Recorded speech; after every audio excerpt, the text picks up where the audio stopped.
ရှင်ယောဟန်ခရစ်ဝင်အခန်းကြီး6ထိုနောက်မှယေရှုသည်တိဗေရိအိုင်ဒေဟုသောဂါလိလဲအံကိုကူးတော်မူ၏အနာရောဂါဆွဲကပ်သောသူတို့၌ပြတော်မူသောနမိတ်လက္ခဏာတို့ကိုလူအစုအဝေးအပေါင်းတို့သည်မြင်ကြသဖြင့်နောက်တော်သို့လိုက်ကြ၏ယေရှုသည်တောင်ပေါ်သို့တက်ကြွ၍တပည့်တော်တို့နှင့်အတူထိုင်တော်မူ၏ထိုအခါယုဒလူတို့၏ပတ္တခါပွဲခံချိန်ရောက်လူနေသည်ယေရှုသည်မျှော်ကြည့်၍လူအစုအဝေးအပေါင်းတို့သည်ထံတော်သို့လာကြသည်ကိုမြင်တော်မူလျင်ဖိလိပ္ပုအားဤသူတို့စားเสียမုံကိုအဘယ်မှဝယ်မည်နည်းဟုမေးတော်မူ၏ထို့သောမေးတော်မူသောမိမိအဘယ်သို့ပြုမည်ကိုသိတော်မူလျက်ပင်ဖိလိပ္ပုကိုစုံစမ်းခြင်းငှာသာမေးတော်မူ၏ဖိလိပ္ပုကလည်းဤသူတို့သည်မုံတစ်ဖက်စီဆေးငှအောင်ဒေနာရိအပြား200ဖိုးထိုက်သောမုံမလောက်ပါဟုလျောက်၏ရှိမုန်ပေတရု၏ညီအန္ဒရေမြင်ရှိသောတပည့်တော်ကမုံရောမုတ်9လုံးနှင့်9ကလေး2ကောင်ပါသောသူငယ်တစ်ယောက်ရှိပါ၏သို့တော်လည်းဤမြတ်လုံများစွာသောလူတို့သည်ရှိကြသည်ဖြစ်၍ထိုမုံနှင့်9 2ကောင်တို့ကိုအဘယ်ပြောစရာရှိပါသနည်းဟုလျောက်၏ယေရှုကလည်းလူများတို့ကိုလျောင်းကြစေဟုမိန့်တော်မူ၏ထိုအရ၌မြက်ပင်ထူပြောလျက်ရှိသည်ဖြစ်၍အရေးအတွက်အားဖြင့်9000မြတ်လောက်သောလူတို့သည်လျောင်းကြ၏ယေရှုသည်မုံကိုယူ၍ကျေးဇူးတော်ကိုချီးမွမ်းပြီးမှတပည့်တော်တို့အားဝင်ငှတော်မူ၍တပည့်တော်တို့သည်လျောင်းသောသူတို့အားဝင်ငှပြန်၏ထိုနည်းတူ9 ကောင်ကိုလူများလိုချင်သမျှဝင်ငှကြ၏ထိုသူတို့သည်ဝါကြပြီးမှကိုတော်ကဘာမျှမပြောက်စေခြင်းငှာကြံကျွင်းသောအကျိုးပဲ့တို့ကိုကောက်သိမ်းကြလော့ဟုတပည့်တော်တို့အားမိန့်တော်မူသည်ဖြစ်၍စားသောသူတို့၌ကြံကျွင်းသောမူရောမုံ9 လုံး၏အကျိုးအပဲ့တို့ကိုကောက်သိမ်း၍12တောင်းအပြည့်ရကြ၏ထို့သောယေရှုပြတော်မူသောနမိတ်လက္ခဏာကိုထိုလူများတို့သည်မြင်လျင်ဤသူကဒီလောကသို့ကြွလာရသောပရောဖက်အမှန်ဖြစ်သည်ဟုဆိုကြ၏ထိုသူတို့သည်ကိုယ်တော်ကိုရှင်မရင်အရာ၌ချင်းမြှောက်ခြင်းကလာ၍အနိုင်အထက်ပြုကြမည်အကြောင်းကိုယေရှုသည်သိတော်မူလျင်တောင်ပေါ်သို့တယောက်ထိကြွတော်မူပြန်၏ညအချိန်ရောက်သောအခါတပည့်တော်တို့သည်အိုင်သို့သွား၍လှေထဲသို့ဝင်ပြေးလျင်ကပေရနောင်မြို့သို့ရောက်အံ့သောငှာအိုင်ကိုကူးကြ၏ထိုအခါမှောင်မိုက်ဖြစ်၍ယေရှုသည်သူတို့ရှိရာသို့မရောက်သေး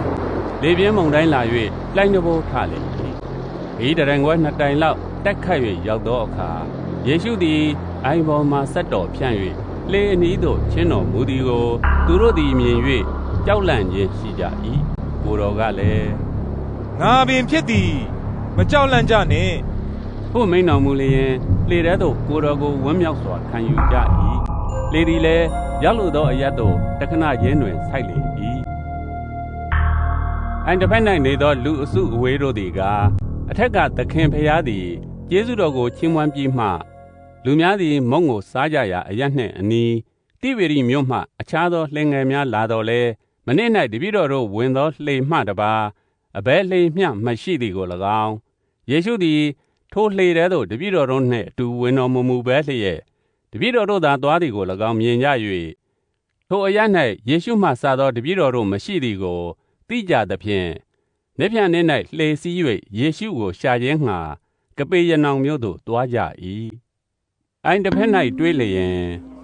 အရှင်ဖျားအဘယ်သောအခါဤရက်သို့ကြွလာတော်မူသနည်းဟုမေးလျောက်ကြ၏ယေရှုကလည်းငါအမှန်ကန်ဆိုသည်ကားသင်တို့သည်နမိတ်လက္ခဏာတို့ကိုမြင်သောကြောင့်ငါကိုရှာသည်မဟုတ်မုံကိုစား၍ဝသောကြောင့်သာရှာကြ၏ပျက်စီးတတ်သောအစာကိုရခြင်းငှာမကြိုးစားကြနှင့်လူသားသည်သင်တို့အားပေး၍ထာဝရအသက်နှင့်အမျှတည်တတ်သောအစာကိုရခြင်းငှာကြိုးစားကြလော့ထိုသားသည်ခမည်းတော်ဖျား၏တစိ့ခတ်ခြင်းကိုခံသောသူဖြစ်သည်ဟုမိန့်တော်မူ၏ထိုသူတို့ကလည်းဖျားသခင်၏အလိုတော်နှင့်ညီသောအကျင့်ကိုကျင့်ခြင်းက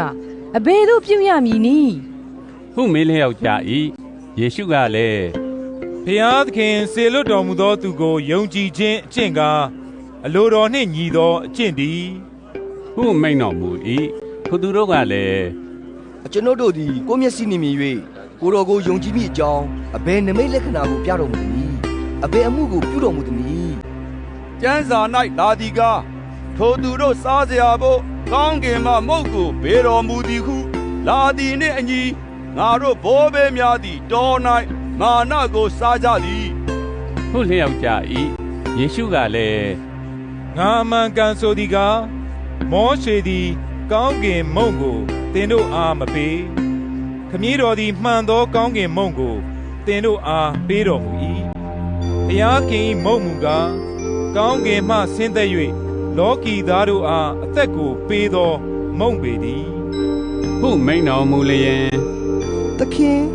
ထိုမုန့်ကိုကျွန်ုပ်တို့အားအစင်မပြတ်ပေးတော်မူပါဟုလျှောက်ကြ၏ယေရှုကလည်းငါသည်အသက်မုန့်ဖြစ်၏ငါထံသို့လာသောသူသည်နောက်တဖန်အစာအမွတ်မခံရငါကိုယုံကြည်သောသူသည်နောက်တဖန်ရေငတ်မခံရသို့တော်လည်းသင်တို့သည်ငါကိုမြင်လျက်ပင်မယုံကြည်ကြဟုငါဆိုခဲ့ပြီခမည်းတော်သည်ငါအားပေးတော်မူသည်မြသောသူတို့သည်ငါထံသို့လာကြလိမ့်မည်ငါထံသို့လာသောသူကိုငါသည်အလျှင်းမပယ်အကြောင်းမူကားငါသည်ကိုယ်အလိုသို့လိုက်ခြင်းငှာကောင်းကင်မှဆင်းသက်သည်မဟုတ်ငါကိုစေလွတ်တော်မူသောသူ၏အလိုတော်သို့လိုက်ခြင်းငှာဆင်းသက်၏ငါကိုစေလွတ်တော်မူသောခမည်းတော်၏အလိုတော်ကားငါအားပေးသောသူတို့တွင်တစုံတစ်ယောက်ကိုမျှငါမပြောက်စေရဘဲနောက်ဆုံးသောနေ့၌ထိုသူအပေါင်းတို့ကိုထမြောက်စေခြင်းငှာ၎င်းသားတော်ကိုကြည်မြင်၍ယုံကြည်သောသူရှိသမျှတို့သည်ထာဝရအသက်ကိုရစေခြင်းငှာ၎င်းအလိုတော်ရှိ၏ငါသည်လည်းနောက်ဆုံးသောနေ့၌ထိုသူတို့ကိုထမြောက်စေမည်ဟုမိန်တော်မူ၏ငါသည်ကောင်းကင်မှဆင်းသက်သောမုန့်ဖြစ်၏ဟုမိန်တော်မူသည်ကိုယုဒလူတို့ကဤသူသည်ယောသ၏သားယေရှုဖြစ်သည်မဟုတ်လောသူ၏မိဘကိုငါတို့သိသည်မဟုတ်လောငါသည်ကောင်းကင်မှဆင်းသက်၏ဟုသူသည်အဘယ်သို့ဆိုရသနည်းဟုကဲ့ရဲ့ပြစ်တင်လျက်ဆိုကြ၏ယေရှုကလည်းငါကိုအချင်းချင်းကဲ့ရဲ့၍အပြစ်မတင်ကြနှင့်ငါကိုစေလွတ်တော်မူသောခမည်းတော်သည်သွေးဆောင်တော်မမူလျင်အဘယ်သူမျှငါထံသို့မလာနိုင်လာသောသူကိုနောက်ဆုံးသောနေ့၌ငါထမြောက်စေမည်အနာဂတ်ကျမ်းစာ၌လာသည်ကားထိုသူအပေါင်းတို့သည်ဖျားသခင်ဆုံးမသွန်သင်တော်မူသောသူဖြစ်ကြလိမ့်မည်ဟုလာသည်နှင့်အညီခမည်းတော်ထံ၌နားထောင်၍နီးခံသောသူမှန်သမျှတို့သည်ငါထံသို့လာကြ၏ထိုသို့ငါဆိုသောဖျားသခင်အထံတော်ကကြွလာသောသူမှတပါးတစုံတစ်ယောက်သောသူသည်ခမည်းတော်ကိုမြင်ခဲ့ပြီဟုမဆိုလိုကြွလာသောသူမူကားခမည်းတော်ကိုမြင်ခဲ့ပြီငါအမှန်ကန်ဆိုသည်ကားငါကိုယုံကြည်သောသူသည်ထာဝရအသက်ကိုရ၏ငါသည်အသက်မုန့်ဖြစ်၏သင်တို့ဘိုးဘေးများသည်တော၌မာနကိုစားလျက်သေရကြ၏ကောင်းကင်မှဆင်းသက်သောမုန့်ကိုစားသောသူသည်သေခြင်းနှင့်ကင်းလွတ်၏ငါသည်ကောင်းကင်မှဆင်းသက်သောအသက်မုန့်ဖြစ်၏ဤမုန့်ကိုစားသောသူမည်သည်ကားအစဉ်မပြတ်အသက်ရှင်လိမ့်မည်ငါပေးသောမုန့်ကားလောကီသားတို့၏အသက်အဖို့အလို့ငါစွန့်သောငါ၏အသားပေသည်ဟုမိန်တော်မူ၏ထိုအခါယုဒလူတို့ကဤသူသည်မိမိအသားကိုငါတို့စားကြဖို့အဘယ်သို့ပေးနိုင်သနည်းဟုအချင်းချင်းငင်းခုန်ကြ၏ယေရှုကလည်းငါအမှန်ကန်ဆိုသည်ကားလူသား၏အသားကိုမစားအသွေးကိုမတောက်လျင်သင်တို့၌အသက်မရှိငါ၏အသားကိုစား၍ငါ၏အသွေးကိုလည်းတောက်သောသူသည်ထာဝရအသက်ကိုရ၏ထိုသူကိုနောက်ဆုံးသောနေ့၌ငါထမြောက်စေမည်ငါ၏အသားသည်စားเสียကောင်း၏ငါ၏အသွေးလည်းတောက်เสียကောင်း၏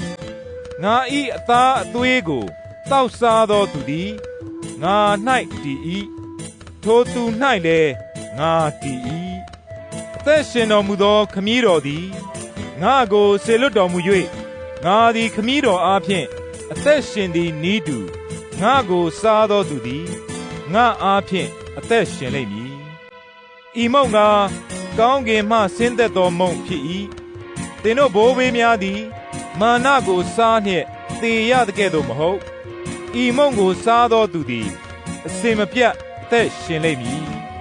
ဟုကပေရနောင်မြို့မှတရားစရာ၌ဩဝါဒပေးစဉ်တွင်မိန့်တော်မူ၏တပည့်တော်အများတို့သည်ကြားလျင်ထိုစကားသည်အလွန်ခက်လာ၏အဘယ်သူနာခံနိုင်မည်နည်းဟုဆိုကြ၏သို့သောတပည့်တော်တို့ကဲ့ရဲ့အပြစ်တင်သည်ကိုယေရှုသည်အလိုအလျောက်သိတော်မူလျင်ဤတရားစကားကြောင့်သင်တို့သည်စိတ်ပြတ်ကြသလောလူသားသည်အရင်နေရာအရက်သို့တဖန်ကြွတက်သည်ကိုမြင်ရလျင်အဘယ်သို့ထင်မှတ်ကြမည်နည်းဝိညာဉ်သာလျင်အသက်ရှင်စေ၏ကိုယ်ကာယသည်အလျင်မတတ်နိုင်ငါပြောသောစကားသည်ဝိညာဉ်ဖြစ်၏အသက်လည်းဖြစ်၏သို့တော်လည်းသင်တို့တွင်မယုံကြည်သောသူအချို့ရှိ၏ထိုကြောင့်ငါ၏ခမည်းတော်သည်အခွင့်ပေးတော်မူလျင်အဘယ်သူမျှငါထံသို့မလာနိုင်ဟုအထက်ကငါဆိုခဲ့ပြီဟုမိန့်တော်မူ၏ထို့သောမိန့်တော်မူသည့်အကြောင်းဟူမူကားအဘယ်သူမယုံကြည်သည်ကို၎င်းအဘယ်သူသည်ကိုယ်တော်ကိုအံ့ဟံမည်ကို၎င်းယေရှုသည်အစအဦး၌သိတော်မူ၏ထိုခါမှစ၍တပည့်တော်အများတို့သည်ကိုယ်တော်နှင့်မပေါင်းဖော်ဘဲထုတ်သွားကြ၏ထို့ကြောင့်ယေရှုသည်တစ်ကြိမ်နှစ်ပါးသောသူတို့အားသင်တို့သည်လည်းထွက်သွားခြင်းငှာအလိုရှိကြသလောဟုမေးတော်မူလျင်ရှမုန်ပေတရုကသခင်အကျွန်ုပ်တို့သည်အဘယ်သူထံသို့သွားပါမည်နည်းထာဝရအသက်နှင့်ရှင်သောစကားသည်ကိုယ်တော်၌တည်ပါ၏ကိုယ်တော်သည်ခရစ်တော်သည်ဟူသောအသက်ရှင်တော်မူသောဘုရားသခင်၏သားတော်ဖြစ်တော်မူသည်ကိုအကျွန်ုပ်တို့ယုံကြည်သိမှတ်ကြပါသည်ဟုလျှောက်လေ၏ယေရှုကလည်းတစ်ကြိမ်နှစ်ပါးသောသင်တို့ကိုငါရွေးကောက်သည်မဟုတ်လောသို့တော်လည်းသင်တို့တွင်ရန်သူတစ်ယောက်ပါသည်ဟုမိန့်တော်မူ၏သို့သောမိန့်တော်မူသောတစ်ကြိမ်နှစ်ပါးအဝင်ဖြစ်၍ကိုယ်တော်ကိုအံ့နံမည်သူရှမုန်၏သားယုဒရှကာရော့ကိုဆိုလိုသည်